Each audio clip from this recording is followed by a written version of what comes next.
Hijau Ayo banget. dong, ada di sini nih. Ini macanya, ini susunya. Iya oke. Jadi matcha latte. Matcha latte. Ditunggu. Ditunggu di Iya. sini ya. Matcha latte ada di sini. Boleh dari brand manapun, nanti bisa di lobby lah. Tolong. Amin. Amin. Alhamdulillah. Ada kontak personnya. Nah, langsung ya. Di sini. Jadi kita mau ngomongin apa sih hari ini dengan matcha latte ini? Tetap kita kan sukanya ngomongin cinta-cinta. Karena Kalau di episode yang sebelumnya kita ngomongin back burner. Nah. Kalau ini kita mau ngomongin gimana yang kalau sebelahannya? yang sering Selingkuh, ya kan? Apalagi kemarin-kemarin itu kan lagi happening banget sebuah kasus yang katanya tidak selingkuh. Kayaknya tiap 3 bulan sekali ada kasus perselingkuhan hits. Kok takut sih kasus Kayaknya ya. perselingkuhan hits Sampai per gue 3 bulan sebenarnya sekali. gue tuh udah bosen Ca bikin konten yang dari semua jurnal gue bahas kenapa orang jadi selingkuh, jenis-jenis perselingkuhan tuh di Instagram gue Ca. Lengkap ya? Lengkap. Ternyata ada jin juga. Hah? Genetik. Oh, kok jin? Gue Jin jadi mikir genetik. kemana? Oh, genetik. Bukan jin, Itu janjun, dia bukan. makanya kan bingung kan apakah selingkuh? Laki-laki tuh ternyata ada genetik Oh, perselingkuhan. iya. Itu kan. gue Terus kalau pernah dengar. perempuan katanya lagi stres lebih cenderung bisa melakukan perselingkuhan. Jadi harus menunggu stres dulu gitu ya. Setiap stres selingkuh gitu ya. Siapa ya itu? Ya jangan dong, serem juga kayak gitu kan jadi habit. Aduh, pusing saya. Pusing kan, langsung mendadak ini ya. Tegang lehernya. Pegang, iya. Abis itu Gimana? cek ya darah tinggi, Pijet ya. kolesterol. lanjut. Jadi ya pokoknya gue udah sampai bosan lah ya. Cuman karena ini episode podcast kita, kayaknya Wajib dibahas, belum pernah juga kan belum ngebahas tentang pernah perselingkuhan kan. Belum pernah membahas tentang perselingkuhan karena gimana cara mengakhirinya. Oh, jadi kita akan ngebahas dari sisi angle gimana cara mengakhiri perselingkuhan Yes, ini. Betul. Karena kan selama ini kayak konten-konten itu adalah gimana lo memahami orang selingkuh, kenapa orang itu Ciri-cirinya selingkuh, tuh gimana? ciri-cirinya apa, jenis-jenisnya itu apa gitu kan. Nah, ini adalah gimana Cara untuk mengakhiri mengakhirinya. perselingkuhan. Which is good, karena is good. sebenarnya ketika kita sudah menyadari bahwa ternyata kita sudah bersalah karena bermain api di dalamnya, Yes. maka bertobatlah.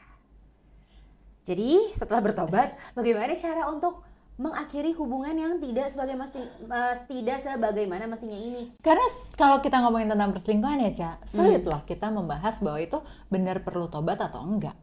Sulit loh. Karena Nggak bisa diambil dari angle agama aja. oh iya tentu, ini Iya kan kan? maksudnya gue secara konteks general bahwa ketika kita sudah tahu, menyadari bahwa kita sudah melakukan kesalahan, Iya. oke, then stop it gitu loh, ya kan? Iya, Iya kan? idealnya. kan. Idealnya, tapi Tapi masalahnya gimana kalau masalahnya nggak ideal? Hidup itu kan nggak ideal. iya tidak benar ideal. sih, benar sih. Oke, jadi Bingung, sebenarnya kan? kalau udah nggak ideal gitu, berarti kan ada beberapa konteks dong. Konteks perselingkuhan ini bisa sampai terjadi. Oke. Nah, kisah-kisah hidup lo dulu nih. Iya, Takut maksudnya banget kisah-kisah teman hidup lo gue. atau siapa yang lo denger Iya, gitu. sekitar Tapi lo. anonim aja. Bilangnya sekitar lo, jangan hidup gue. Itu gue dong berarti. Sekitar lo, orang-orang terdekat lo gitu. Gue ketawa terus. Banget dijudge. sama Enggak, Sam. enggak, ya Allah, enggak. Ini kan cuman pembicaraan lidah biasa karena ini syutingnya lagi di masa Ramadan, jadi suka keselimpet gitu kan. Iya. Maaf ya Bun. Mulutmu hari lalu loh, Sam. maaf ya, Aku banget lah ya. Bun. Jadi gimana? Jadi gimana kisah-kisah perselingkuhan yang lo dengar di sekitar-sekitar Nah lo gitu kan enak hati gue dengernya, Sam. Alhamdulillah gitu. Dipotong aja yang tadi. Enggak usah, lanjut aja. Agak jawab. Lanjut. Jawab. Gue oh. Tong. Ini bukti kan? Bukti semakin mendekati azan maghrib, semakin Tangting tung, mari kita berhitung. Oke, berhitung ada berapa ya selingkuhannya? Oh, bukan. Maksudnya dari orang-orang sekitar. Berarti kalau gue harus mengingat-ingat, iya banyak sih kasus perselingkuhan. banyak kan? Banyak. Jadi kayak mulai dari kasus perselingkuhan yang emang disengaja dan tidak disengaja. Dalam konteks yang positif ataupun negatif. Walaupun sebenarnya namanya perselingkuhan ya tetap aja salah, iris waridis gitu. Iya. No excuse at all. Nggak boleh. Nggak boleh intinya ya. Ingat tidak boleh. Tapi again ada yang tidak disengaja dan ada yang disengaja. ada juga yang kasusnya itu tuh kayak ya konteksnya tuh ya baik gitu. Oke, Karena ada kan segala sesuatu hal motif yang selingkuh tuh banyak banget banyak. kan. Nah, Ada itu yang dia. emang kayak, oh gue udah bosan banget nih dalam pernikahan gue. Tapi kalau kayak gitu jatuhnya negatif nggak sih? Ya, jadi merasanya gini, oh gue butuh vitamin nih, ya kan? Suntikan kan Suntikan jatuhnya. vitamin dari orang lain supaya rasanya kayak membara lagi, supaya ada benih-benih Ada sparksnya sparklingnya lagi gitu. sama pasangan resminya. Tapi lewat orang. Ah. Jadi kayak ibaratnya tuh kalau mobil mogok itu di apa tuh namanya tuh? Di-strum akinya. Di-strum akinya pakai apa? Iya gitu. itu di setrum dulu ya. Gitu. Oke. Nah, itu kan ada motif kayak gitu. Iya. Yang kedua, motif yang dia nggak ada niat sama sekali, hubungan pernikahannya juga baik-baik aja, tapi karena lingkungan sekitar pekerjaannya dia dan lain sebagainya membuat dia mau nggak mau harus tergoda gitu.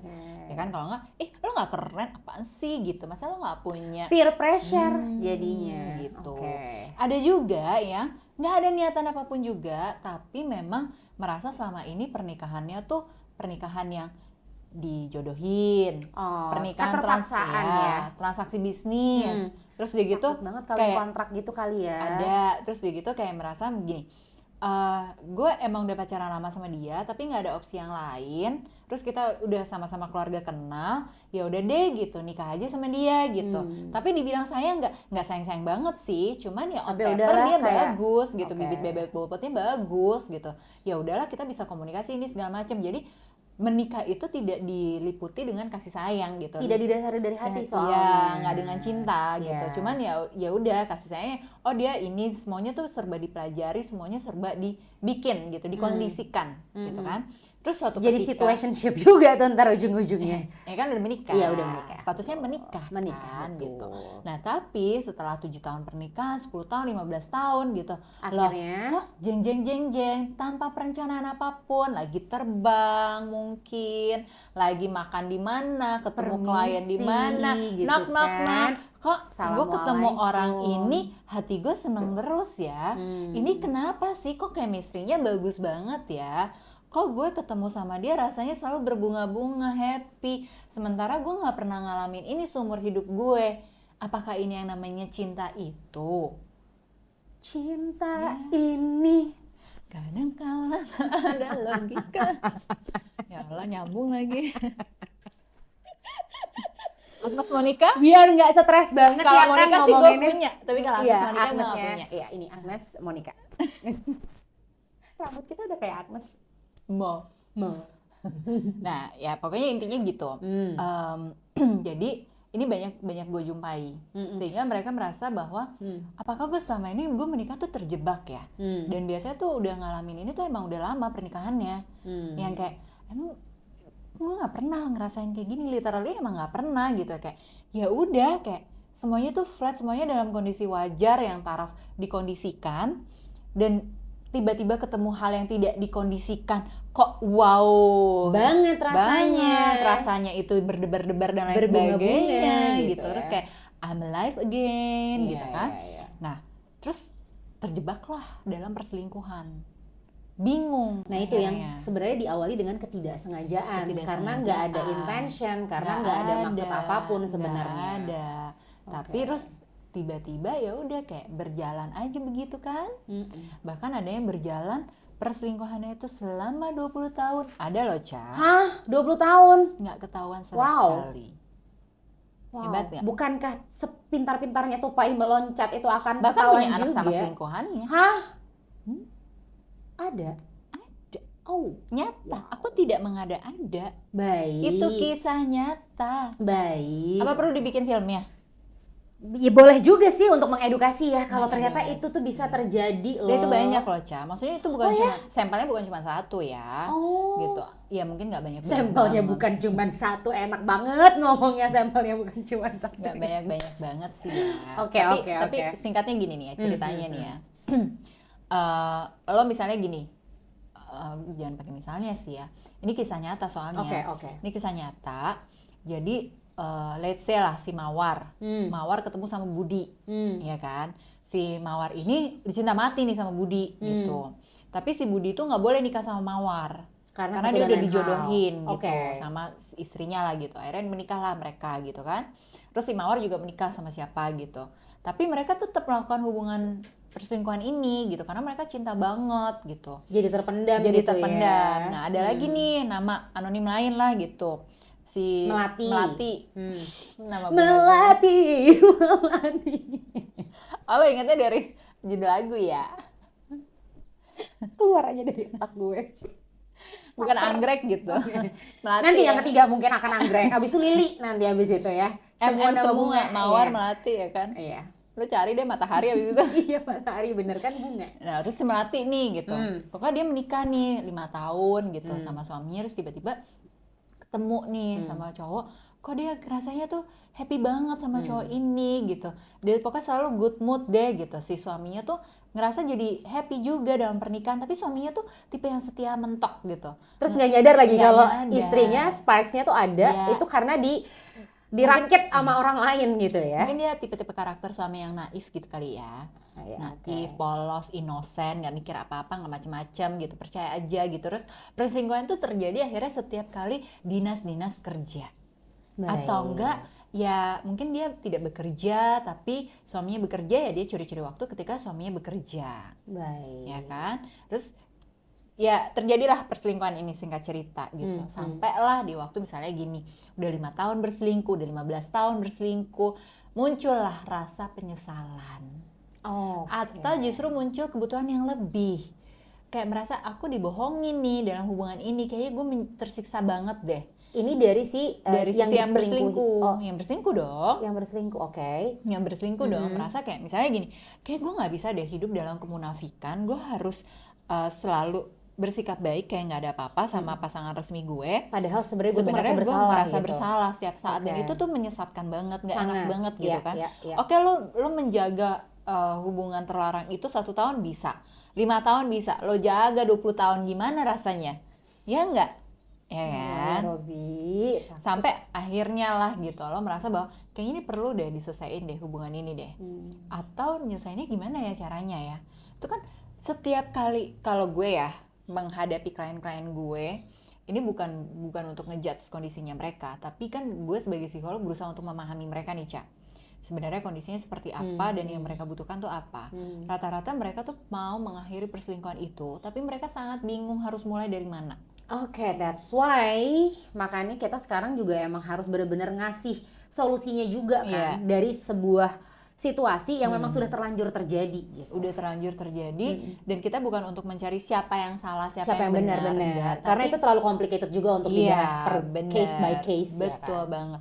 Tapi benar-benar ngelihat, oh ini ada fenomenanya. Ternyata orang-orang yang terjebak dalam perselingkuhan tuh beneran mereka pengen mengakhiri loh. So please kita juga jangan terlalu ngejudge masyarakat kita ketika ada berita-berita perselingkuhan. Ya.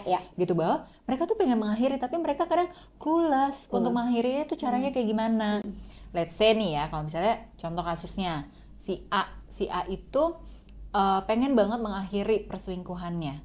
Tapi dalam proses mengakhiri ternyata pasangannya nggak siap. Terus pasangannya jadi ngancem-ngancem. Yang akhirnya ancaman-ancaman itu jadi merambat ke kerjaan.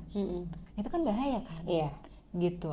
Akhirnya jadi diteror lah, ada blackmailing lah, apa segala macem, diperas lah ini itu dan lain sebagainya. Iya, karena akan banyak kemungkinan-kemungkinan negatif yang akan terjadi kan pada saat untuk mengakhiri itu semua. Susah gitu. kan? Susah. Jadi emang conflicting banget tuh kalau udah urusannya perselingkuhan gitu.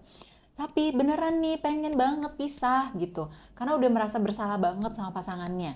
Tapi ini nggak bisa juga lepas gitu. Pusing nggak lo? Nggak bisa tidur ya? Maju mundur salah semuanya. Mentok semuanya kan gitu. Nah sampai di kondisi-kondisi kalau gue sering kali mengarahkan klien gue tuh dengan kondisi ya udah gitu, kita breakdown dulu sebenarnya kondisinya apa, resiko yang paling minim itu kayak gimana, apa yang bisa dilakukan, gimana cara untuk boundariesnya dulu dipraktekin satu by step terus-terusan gitu.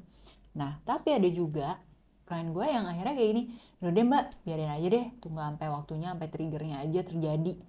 Mungkin jadi menunggu apa ya, ibaratnya waktu yang akan membawa kemana dan kapan gitu untuk bisa berakhir. Karena aku udah mencoba ini, aku mencoba itu, kayak nggak putus-putus juga nih, nggak bisa lepas-lepas juga nih gitu. Yaudah deh, tunggu ketahuan aja gitu. Tapi ini 1 in a million nggak sih untuk case yang tunggu ketahuan aja gitu? Iya, itu banyak banget kan. Oh, banyak malahan. Banyak kan. Jadi kayak ya udah gue justru nunggu ketahuan supaya gue bisa berhenti. Karena kalau gue nggak ketahuan gue nggak berhenti. Bisa. Oh. Ada yang kayak gitu juga gitu. Ada yang terakhir justru mau mengakhiri hubungan sama pasangannya karena mau melanjutkan dengan si selingkuhannya ini. Complicated kan? Quite intense ya obrolannya ya. Pusing nggak lo? Nah terus jadi solusinya apa nih untuk bisa benar-benar mengakhiri perselingkuhan itu sendiri? Karena kalau dari gue sendiri ya gue tuh bertanya-tanya, kan pasti ada juga yang kayak kasusnya itu mungkin yang tadi lo udah sebutin.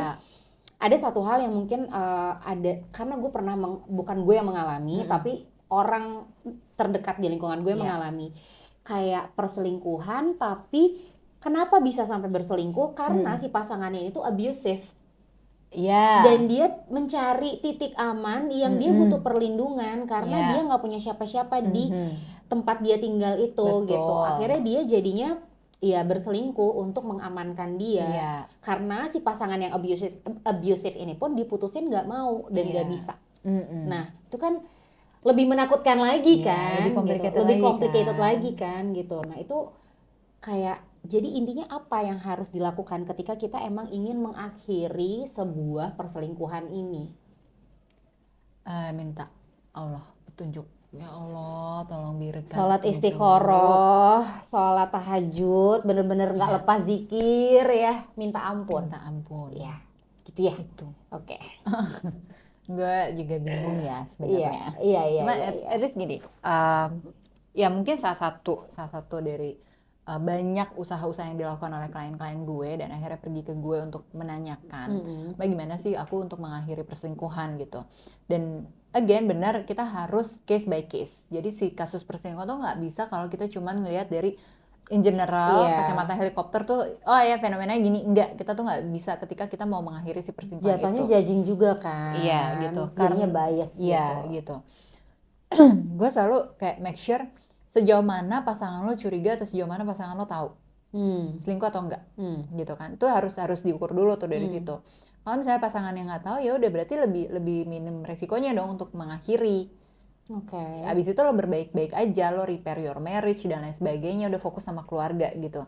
Jangan lagi menghubungi orang ini, jangan lagi ketemu gitu, udah blok aja, hindari apa segala macem. Kalau itu teman satu kantor ya udah jangan kerja di kantor itu dulu gitu, benar-benar coba cari pekerjaan lain dan lain sebagainya gitu. Benar-benar menghindari lah ya gitu ya, set boundariesnya itu ya. Set boundariesnya tuh step by step, benar-benar kita fokus balik lagi sama keluarga kita, pasangan resmi kita, anak-anak kita. Nah tapi gitu, seringkali untuk mulai masuk ke fase itu aja tuh susah banget ya, gitu. Yang bikin orang jadi, ya itu mau selesai tapi balik lagi, ketarik lagi, mau selesai tapi balik lagi, ketarik lagi. Apalagi gitu. Kalau emang udah ada di sebuah apa ya, kayak environment yang juga nge-support kondisi itu juga kan, kayak susah gitu untuk kita jadinya menarik diri kita untuk melakukan hal yang benar gitu. Makanya akhirnya terjebak sama si konsep yang berikutnya adalah ya udah biar sampai ketahuan aja dulu, karena kalau ketahuan kayaknya gue dapet support deh. I see. Padahal kalau kita melihat dari kacamata psikologi yang lebih mendalam lagi, seringkali si perselingkuhan itu lebih dilihat sebagai fenomena ketika lo kurang self esteem, lo kurang bisa menghargai diri lo. Jadi lo kayak ya udah terjerumus aja dalam kondisi yang kayak gitu kan. Selalu prinsipnya gini, kalau lo ngerasa lo udah nggak sayang sama hubungan lo lagi, lo nggak sayang sama orangnya lagi, dan lo udah berusaha semampu mungkin gimana pun caranya untuk bisa memperbaiki kualitas dari hubungan yang lo punya, ternyata nggak berhasil juga, ya udah selesaiin dulu, baru mulai sama yang baru. Bener. Walaupun yang baru udah ada, lo tunggu aja nih ya, tunggu nih, kita nggak akan kemana-mana, gue selesaiin dulu yang dulu ini. Ya jadinya ya, tunggu dulu gitu ya. Lo tunggu, kalau lo emang beneran sayang sama gue, lo akan nunggu gitu. Gue selesaiin dulu nih sama yang ini, gitu, baru dah.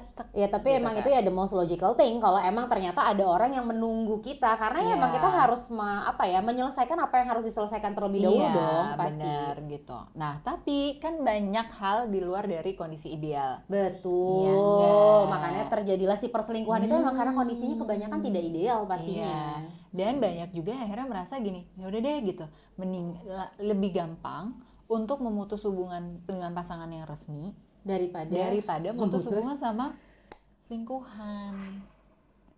Kecuali ketahuan, kalau ketahuan bye gitu kan. Betul. Jadi kenapa gue jadi nyanyi dulu ya? Nah, bagus sih, banyak soundtrack kayaknya di episode ini. Iya. Banyak hiburan, jadi biar nggak tegang. Karena dari kemarin obrolan kita tuh tegang loh, ngobrolin back burner aja udah tegang. Ini lagi ngobrolin perselingkuhan. Tapi lebih tegang nyariin jodoh buat Samantha kan? Ah ya Allah ya Robby, nggak ketemu-ketemu soalnya ya, terlalu high quality soalnya ya, jadi memang agak sulit nih. Gue perpanjang kontrak sama anak gue. Enggak 90 hari lagi ya? Enggak, udah bilang, udah izin. Yang penting nah, perpanjang 90 hari lagi ya? Iya, yang penting nggak 90 bulan jadinya. Lama banget, takut. Berapa tahun lagi Allah? Tolong. 90 bulan dibagi 12 bulan itu berarti sekitar tapi benar loh, Ca. Gue tuh udah merasa curhat nih. Samantha curhat. Lanjut. Jangan nangis dong. Gue tuh kayak gini ya. Berapa bulan terakhir gue tuh merasa unstable. Karena kayak satu sisi gue unstable. Iya, unstable, tidak stabil gitu ya, unstable. Hati itu ya. Enggak. Terus sedih banget. Jangan dong, nanti make upnya luntur. Nggak apa-apa deh, yang penting hati aku nggak luntur. Kesel. Lanjut. Pressure. Jadi ini gini, banyak banget kan kasus-kasus macam-macam kan, perselingkuhan lah, back burner lah, apa segala macem gitu. Kita bahas ini segala macem. Terus gue tuh selalu merefleksikan sama diri gue kayak selalu merasa bersyukur ya Allah, gue belum ada satu hubungan yang spesial dalam hidup gue lagi. Gue tidak punya hubungan eksklusif dengan siapapun gitu. Semuanya masih di tahap yang berteman saja. Sebuah informasi ya, belum ada hubungan eksklusif. Jadi kalian bisa masuk. Siram pakai cendol, mau nggak? Bentar lagi, es podeng. Hijau-hijau. Iya, es podeng. Es Daud. Boleh, ada alpukatnya juga kan, hijau-hijau tetap kan, matcha. Lanjut. Nah, terus udah gitu dalam kondisi ya makin mengenal apa segala macem gitu. Terus gue tuh melihat bahwa iya ya, kayak ada suatu pertanyaan besar dalam diri gue, emang ready gitu kan? Karena kalau lo siap, berarti lo akan terlibat dalam hubungan yang kayak gitu lagi, fluktuatifnya lagi. Iya, benar. Terus udah gitu kemungkinan ada perselingkuhan juga. Yes. Gitu kan? Yes. Kayak 90% bisa dibilang dalam hubungan tuh pasti akan ada momen-momen even micro cheating. Ya kan? Dan toleransi lo sebesar apa untuk bisa ada di dalam hubungan itu lagi, dan lo stabil lagi dengan segala macam kesibukan dan ambisi-ambisi lo. Jadi itu pertanyaan besar gitu, termasuk pembahasan si perselingkuhan ini gitu. Iya ya. Aduh, siap gak sih sebenarnya? Terlalu rumit gitu loh hubungan-hubungan di dunia ini. Terus gue semakin bertambah usia gue, semakin banyak nanganin klien-klien. Kok ya cerita-cerita percintaan tuh semakin unik-unik ya. Makin bervariasi banget, makin kontroversial banget gitu. Terus kayak, apa ya gitu ya. Nggak ada ya yang kayak balik kayak dulu, hubungan tuh ya udah simple aja gitu kan. Dan iya ya, ternyata serumit itu hubungan gitu. Apakah karena semakin mendekati umur 40 tahun ternyata orang menikah semakin lama tuh semakin terjebak dalam hubungan-hubungan perselingkuhan atau gimana ya? Kayak bingung aja gitu. Terus ya gue membaca banyak literasi, dan ya gue basicnya psikolog gitu kan. Jadi gue lebih fokus sama diri gue lagi untuk secara ilmu nih tuh sebenarnya seperti apa sih? Balik lagi kan, pertanyaan besarnya adalah, lo lebih baik diselingkuhin atau lo lebih baik menjalin open marriage? Pada akhirnya ke situ ya. Iya kan? Kalau gue isunya adalah gue nggak mau dibohongin. Isu gue nggak mau dibohongin. Perselingkuhan adalah membohongi kan, berarti berkhianat kan. Maka kalau gue nggak mau dibohongin, berarti make a deal aja dengan open marriage gitu. Berarti dengan open marriage, am I okay with that? Kayaknya gue nggak mau deh, gue maunya satu buat gue doang gitu. Gue yang ngabisin gitu ya. Pokoknya nggak boleh, gue tidak mau berbagi gitu, kecuali buat anak gue gitu. Iya, betul. Ya kan? Betul. Oke. Itu masih sejalan nggak sih sama konsep kehidupan masa kini? Iya, mohon maaf Ibu nanyanya sama orang awam nih ya. Tapi kalau misalnya dilihat dari point of view saya sebagai orang awam, mendengar berita-berita ini itu tentang open marriage dan juga perselingkuhan ini lebih tepatnya lagi, Ya sebenarnya kan balik lagi ke komitmen masing-masing kan, antar pasangan, komunikasinya seperti apa, terus sepelik apa hubungan yang terjadi ya kan di relationship mereka itu gitu. Nah jadi kayak nggak bisa dipukul rata gitu loh Sam kalau menurut gue, karena balik lagi tuh ke individu masing-masing. Sama termasuk dengan jalan keluarnya tuh seperti apa gitu. Yang paling penting sih kalau misalnya gue melihatnya itu adalah ya kalau pilihannya hanya selingkuh atau open marriage, ya sebenarnya nggak ada yang bisa dibenarkan di antara itu semua, karena menurut gue itu semua tuh ya tidak sebagaimana mestinya dalam dunia pernikahan terutama ya kan. Cuman kalau emang ada case-case tertentu ya dikembalikan lagi ke orangnya masing-masing. Jadi sesuai topik kita hari ini, kalau mau mengakhiri perselingkuhan ya mendingan nggak usah dimulai kan perselingkuhannya. Betul sekali. Daripada pusing-pusing untuk mengakhiri perselingkuhan gimana sebelum perselingkuhan itu hadir di hidup kita, lebih baik tidak usah dimulai. Jangan bermain api, bermain air. Jangan bermain hati. Ya, main air aja bisa berenang jadinya. Lebih fun kan? Berenang sama pasangan. Siapa tahu nanti sparks-nya ada lagi, sayang-sayang gitu. Ciprat-ciprat. Oke, kalau gitu obrolan kita udah makin kemana-mana ya. Sebelum obrolannya semakin menjadi-jadi, Samantha semakin curhat lagi. Enggak, udah cukup curhat ya. Kita sudahi aja. Bagaimana obrolan sudah kita jam beduk bentar lagi ini? Iya, betul sekali. 10 menit lagi. Iya, kalau gitu kita persiapkan waktu untuk berbuka puasa. Selamat berbuka puasa untuk yang menjalankan. Sampai bertemu lagi. Yang pasti berbukalah dengan yang disayang secara resmi. Kalau belum ada yang disayang, yang penting yang manis. Kalau nggak ada yang manis, yang gurih juga boleh. Balik-balik lagi kan dia ke situ-situ lagi kan. Emang dasar Samantha Elsener ini udah harus diudahi dulu. Assalamualaikum, sampai ketemu lagi di Macapan. Bye-bye. Kalau nggak gini nggak stop. Tapi harus begitu.